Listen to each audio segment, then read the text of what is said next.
집착이 고통을 만든다.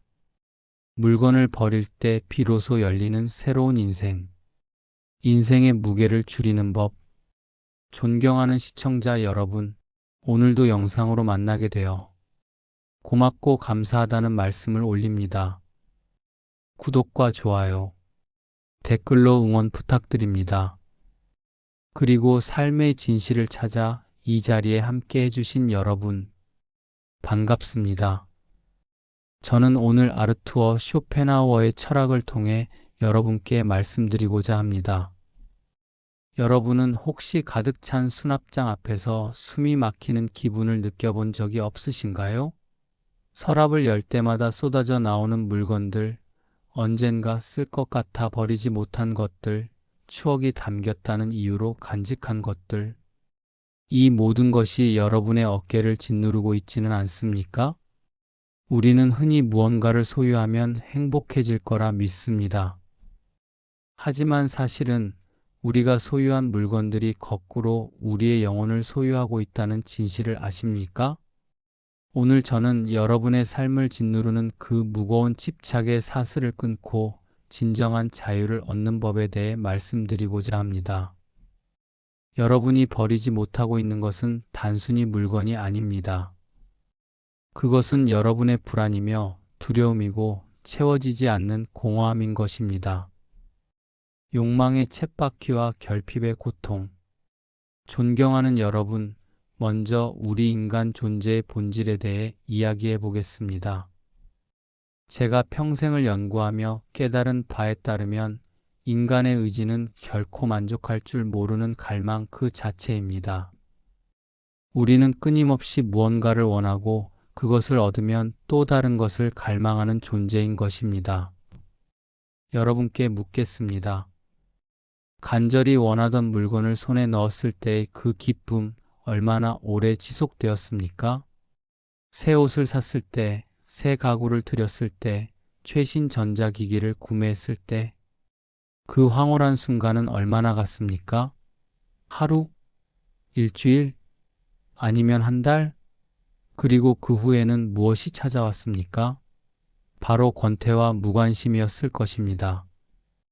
이것이 바로 인간 욕망의 비극적 메커니즘입니다. 우리는 가지지 못한 것을 항상 갈망하지만 가진 것에는 곧 무감각해지는 것입니다. 어느 날 한 상인이 제게 이런 이야기를 들려주었습니다. 그는 평생 부를 축적하는 것이 목표였다고 합니다. 더 큰 집, 더 좋은 마차, 더 화려한 가구들. 그는 끊임없이 모았습니다. 하지만 그가 마침내 깨달은 것은 자신의 창고가 가득 찰수록 마음은 더욱 텅 비어간다는 사실이었습니다. 왜 그럴까요? 그것은 우리의 욕망이 본질적으로 결핍에서 비롯되기 때문입니다. 우리는 무언가가 부족하다고 느낄 때 고통스럽습니다. 그래서 그것을 채우려 애쓰지요. 하지만 그 결핍은 물질로 채워질 수 있는 성질의 것이 아닙니다. 그것은 존재론적 공허함이기 때문입니다. 물건을 하나 살 때마다 우리는 이렇게 생각합니다. 이제 이것만 있으면 완벽해. 하지만 그 완벽함은 결코 오지 않습니다. 왜냐하면 욕망은 그 본성상 영원히 더 많은 것을 요구하기 때문입니다. 여러분의 옷장을 한번 생각해 보십시오. 입을 옷이 없다고 느끼지만 사실은 옷들로 가득 차 있지 않습니까? 이것이 바로 욕망의 역설입니다. 우리는 이미 충분히 가지고 있으면서도 항상 부족하다고 느끼는 것입니다. 그리고 더욱 비극적인 것은 이 끝없는 추구의 과정 자체가 고통이라는 사실입니다. 원하는데 가지지 못하면 고통스럽고 가져도 곧 시들해지니 또 고통스럽습니다. 이것이 바로 제가 말하는 삶의 진자운동입니다. 우리는 결핍의 고통과 권태의 고통 사이를 끊임없이 왕복하는 것입니다. 현대 사회는 이러한 욕망의 쳇바퀴를 더욱 빠르게 돌립니다. 광고는 우리에게 끊임없이 속삭입니다. 이것이 없으면 당신은 불완전합니다. 이것을 사야 행복해집니다. 그리고 우리는 그 속삭임에 현혹되어 또다시 지갑을 엽니다. 하지만 진실을 말씀드리겠습니다. 행복은 무언가를 더 소유함으로써 오지 않습니다. 오히려 그 반대입니다. 진정한 평온은 욕망 자체를 줄일 때, 집착을 내려놓을 때 비로소 찾아오는 것입니다.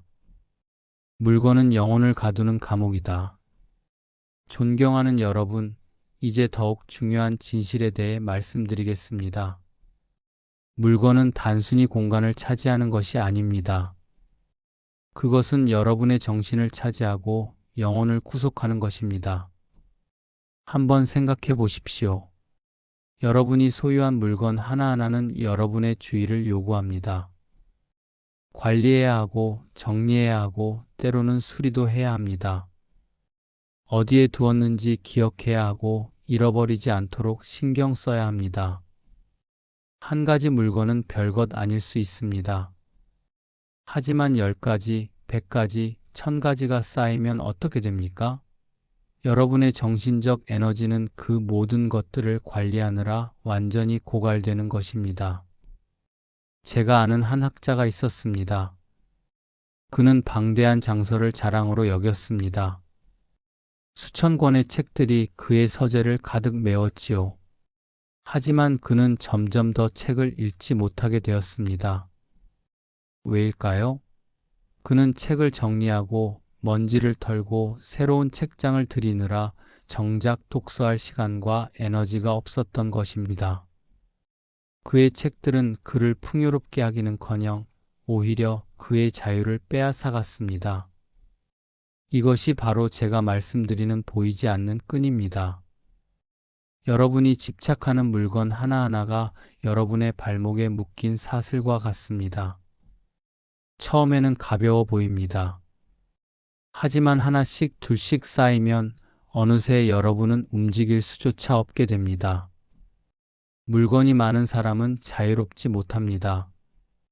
여행을 떠나려 해도 집에 둔 물건들이 걱정됩니다. 이사를 하려 해도 짐이 너무 많아 엄두가 나지 않습니다. 새로운 삶을 시작하려 해도 과거의 물건들이 발목을 잡습니다. 그리고 더욱 심각한 것은 물건이 우리의 정체성을 규정한다는 점입니다. 우리는 자신도 모르게 물건을 통해 자신을 정의합니다.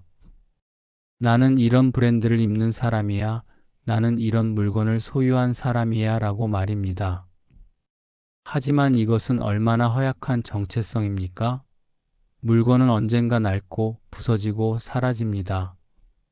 그렇다면 그 물건과 함께 여러분의 정체성도 무너지는 것입니까?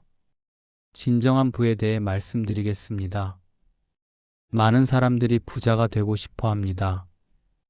하지만 진정한 부는 무엇을 가졌느냐가 아니라 무엇 없이도 살 수 있느냐로 결정되는 것입니다. 적게 필요로 하는 사람이야말로 진정으로 부유한 사람입니다. 왜냐하면 그는 외부 조건에 좌우되지 않기 때문입니다. 그의 행복은 물질의 유무에 달려있지 않습니다. 그는 자기 자신으로부터 충만함을 얻습니다. 반대로 많이 소유하면서도 항상 더 많은 것을 필요로 하는 사람은 가난한 사람입니다. 그의 행복은 끊임없이 외부로부터 공급받아야 하기 때문입니다. 그 공급이 끊기는 순간 그는 무너집니다. 어느 부유한 귀족이 제게 물었습니다. 선생님, 저는 모든 것을 가졌는데도 왜 일이 불안합니까? 저는 그에게 이렇게 답했습니다. 당신이 가진 모든 것이 당신을 소유하고 있기 때문입니다. 당신은 그것들을 잃을까봐 두려워하고 그것들을 지키느라 지쳐 있습니다. 진정한 자유는 소유에서 오는 것이 아니라 무소유에서 옵니다. 여러분, 지금 이 순간 여러분의 집을 둘러보십시오. 그곳에 있는 물건들 중 진정으로 여러분을 행복하게 하는 것이 얼마나 됩니까? 대부분은 그저 공간을 차지하고 여러분의 마음을 무겁게 하고 있을 뿐입니다. 물건은 우리를 섬기기 위해 존재해야 합니다. 하지만 언제부터인가 우리가 물건을 섬기게 되었습니다. 이것이야말로 주객이 전도된 비극적 상황인 것입니다. 버림의 철학, 의지의 부정. 존경하는 여러분, 이제 가장 핵심적인 주제로 들어가겠습니다. 바로 버림의 철학입니다. 많은 사람들이 물건을 버리는 것을 단순한 청소나 정리로 생각합니다. 하지만 제가 말씀드리는 버림은 그 이상의 의미를 지닙니다. 그것은 철학적 수행이며 영적 해방의 과정인 것입니다. 물건을 버린다는 것은 무엇을 의미합니까?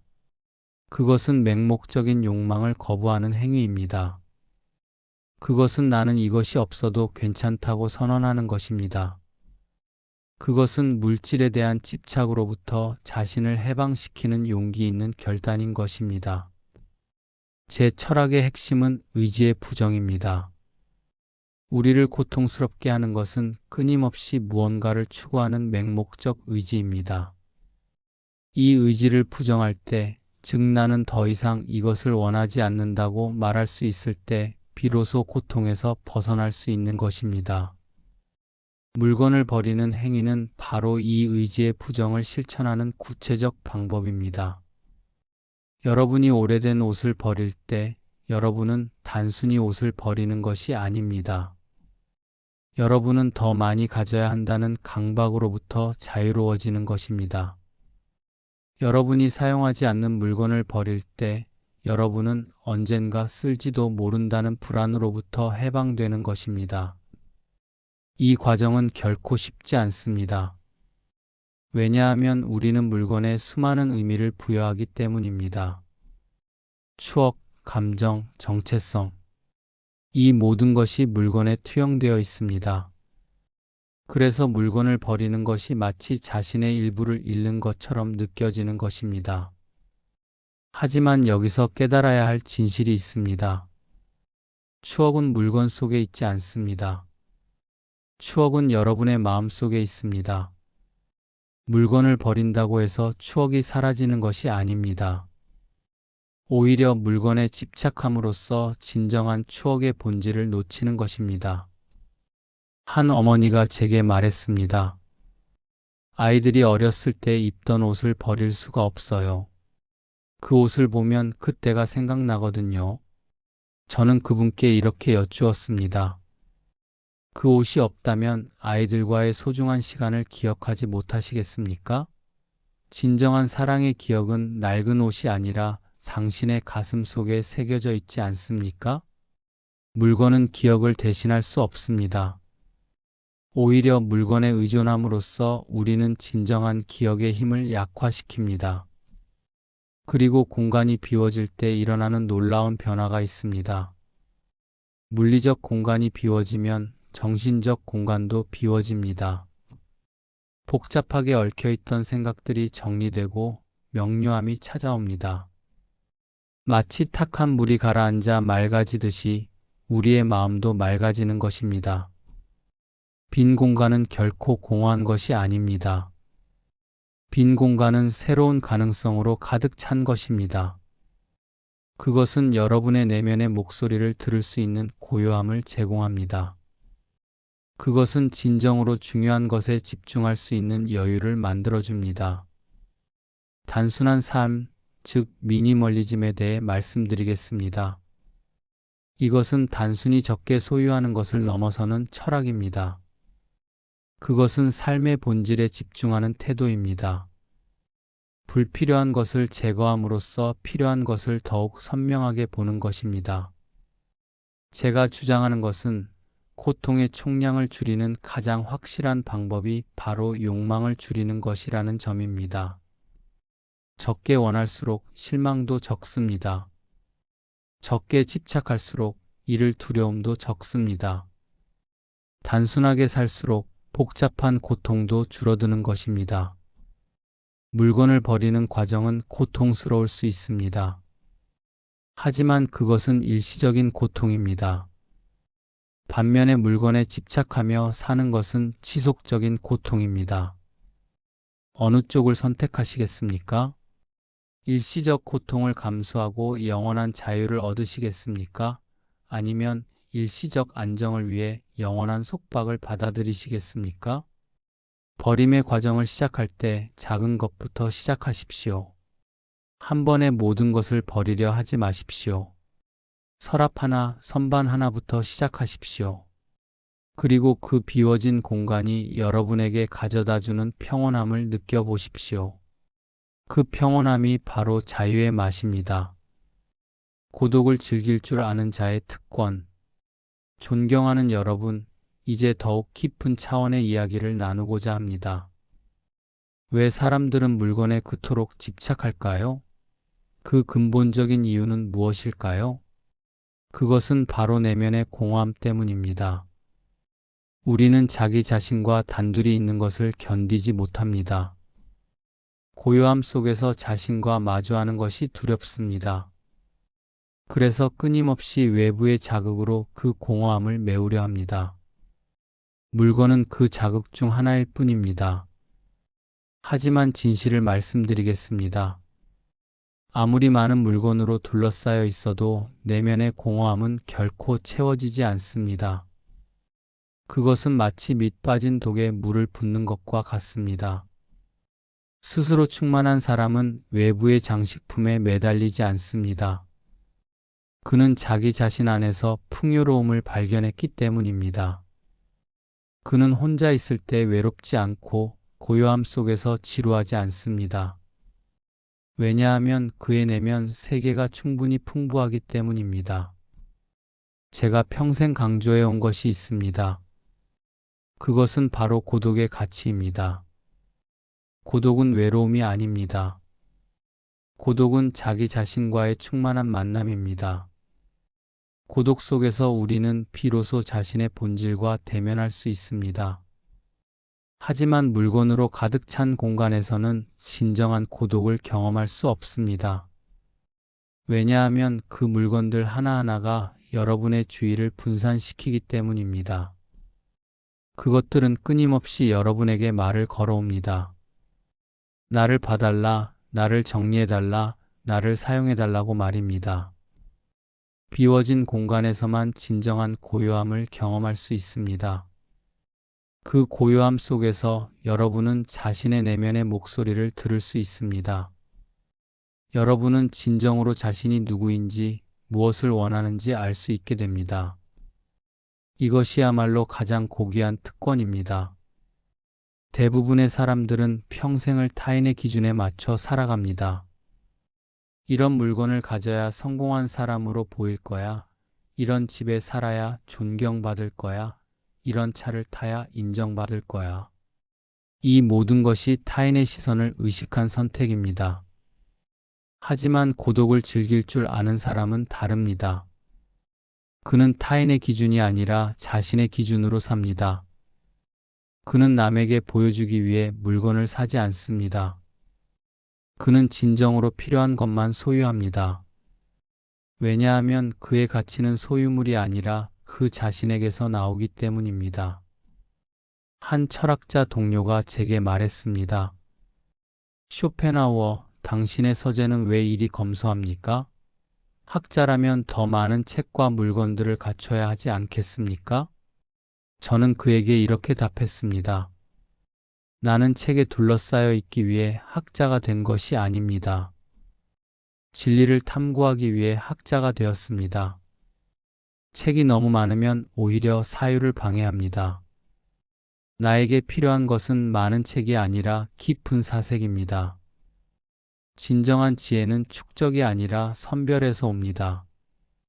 무엇을 가질 것인가가 아니라 무엇을 버릴 것인가를 아는 것이 지혜입니다.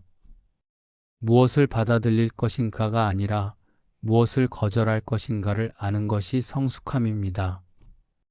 비워진 공간에서 자기 자신과 대면하는 것, 이것은 용기가 필요한 일입니다. 왜냐하면 그 과정에서 우리는 우리의 약점, 두려움, 불안과 마주하게 되기 때문입니다. 하지만 그 대면을 피해서는 결코 진정한 자유에 이를 수 없습니다. 물건으로 자신을 포장하고 소유물로 자신을 정의하는 것은 자기기만입니다. 진정한 자기 자신은 그 모든 것을 벗어던졌을 때 드러납니다. 여러분께 권해드립니다. 하루에 1시간이라도 아무것도 없는 빈 공간에 앉아 계십시오. 아무것도 하지 마십시오. 그저 고요함 속에 머무르십시오. 처음에는 불편할 것입니다. 무언가 하고 싶은 충동이 일어날 것입니다. 하지만 그것을 견뎌내십시오. 그 고요함 너머에 진정한 평화가 있습니다. 그 공허함 너머에 진정한 충만함이 있습니다. 고독을 즐길 줄 아는 자만이 진정으로 자유로운 것입니다. 새로운 인생이 열리는 순간, 존경하는 여러분, 이제 가장 아름다운 순간에 대해 말씀드리겠습니다. 집착을 내려놓은 후 찾아오는 그 놀라운 평온함에 대해서 말입니다. 고대 그리스 철학자들은 이것을 아타락시아라고 불렀습니다. 마음의 동요가 없는 상태, 평정심, 내적 평화를 의미합니다. 물건에 대한 집착을 버렸을 때 여러분은 이 아타락시아를 경험하게 됩니다. 더 이상 잃을 것에 대한 두려움이 없습니다. 왜냐하면 여러분이 진정으로 의지하는 것은 외부의 물건이 아니라 내면의 충만함이기 때문입니다. 더 이상 얻지 못한 것에 대한 갈망이 없습니다. 왜냐하면 여러분은 이미 충분하다는 것을 깨달았기 때문입니다. 이 순간 여러분의 인생은 완전히 새로워집니다. 여러분은 더 이상 타인의 시선에 휘둘리지 않습니다. 남들이 어떤 물건을 가졌든 어떤 집에 살든 그것이 여러분의 행복에 아무런 영향을 미치지 않습니다. 여러분은 자신만의 기준으로 자신만의 속도로 삽니다. 여러분은 더 이상 물질적 성공이라는 환상에 속지 않습니다. 진정한 성공은 얼마나 많이 소유했느냐가 아니라 얼마나 자유로우냐로 측정된다는 것을 아십니다. 그리고 놀라운 일이 일어납니다. 비움으로써 여러분은 오히려 더 많은 것을 얻게 됩니다. 물건을 버림으로써 공간을 얻고, 집착을 버림으로써 자유를 얻고, 욕망을 버림으로써 평화를 얻습니다. 이것이 바로 역설입니다. 움켜쥐려 할수록 잃고 놓아줄수록 얻는 것입니다. 한 제자가 제게 물었습니다. 선생님, 모든 것을 버리고 나면 무엇이 남습니까? 저는 미소 지으며 답했습니다. 가장 중요한 것이 남습니다. 바로 당신 자신이 남는 것입니다. 물건을 버리고 나면 진정한 자기 자신을 발견하게 됩니다. 소유물로 포장되지 않은, 타인의 기대로 왜곡되지 않은 순수한 자기 자신 말입니다. 그리고 그 자기 자신이야말로 여러분이 평생 찾아 헤매던 보물인 것입니다. 새로운 인생은 거창한 변화에서 시작되지 않습니다. 그것은 작은 결단에서 시작됩니다. 오늘 이 서랍 하나를 비워보자. 이 물건은 이제 필요 없다. 버리자. 더 이상 소유에 의지하지 않겠다. 이러한 작은 결단들이 모여 여러분의 삶 전체를 변화시키는 것입니다. 그리고 그 변화의 끝에서 여러분은 진정한 영적 풍요로움을 경험하게 됩니다. 물질적으로는 적게 가졌지만 정신적으로는 한없이 풍요로운 상태. 외적으로는 단순하지만 내적으로는 무한히 깊은 상태. 이것이야말로 인간이 도달할 수 있는 가장 고귀한 경지입니다. 여러분께 축복을 전합니다. 물건의 노예에서 벗어나 자유인이 되시기를, 욕망의 포로에서 해방되어 주인이 되시기를, 집착의 어둠에서 나와 평온의 빛 속에 거하시기를. 이 모든 것은 여러분이 용기 있게 첫걸음을 내딛는 순간 시작됩니다. 존경하는 시청자 여러분, 쇼펜하우어의 철학이 담긴 이 긴 여정을 함께 해주셔서 진심으로 감사드립니다. 저 역시 이 대본을 쓰면서 저 역시 깊은 성찰의 시간을 가졌습니다. 우리가 버리지 못하는 것은 사실 물건이 아니었습니다. 그것은 물건에 투영된 우리의 불안한 자아였습니다. 이것이 없으면 나는 가치 없는 사람이 아닐까? 이것을 버리면 나는 불안해지지 않을까? 이러한 두려움이 우리를 물건에 묶어두었던 것입니다. 하지만 이제 우리는 압니다. 우리의 가치는 소유물이 아니라 우리 존재 자체에서 나온다는 것을, 진정한 안정은 물건이 아니라 내면의 충만함에서 온다는 것을, 오늘 당장 작은 실천을 시작해 보시는 건 어떨까요? 서랍 한 칸만이라도 비워 보십시오. 1년 동안 사용하지 않은 물건 하나만이라도 내려놓아 보십시오. 그 빈 공간을 채우는 것은 먼지가 아닙니다. 그것은 여러분의 새로운 가능성이며 새로운 자유이고 새로운 인생입니다. 쇼펜하우어는 말했습니다. 행복은 우리가 가진 것이 아니라 우리가 필요로 하지 않는 것에서 온다고. 이 진리가 여러분의 삶 속에서 꽃 피우기를 진심으로 기원합니다. 긴 시간 경청해 주셔서 다시 한번 깊이 감사드립니다. 여러분 모두에게 평온과 자유가 함께 하시기를 바랍니다. 오늘 영상이 마음에 드셨다면 구독과 좋아요 부탁드립니다. 응원 댓글도 부탁드립니다. 감사합니다. 다음 영상에서 다시 찾아뵙겠습니다. 감사합니다.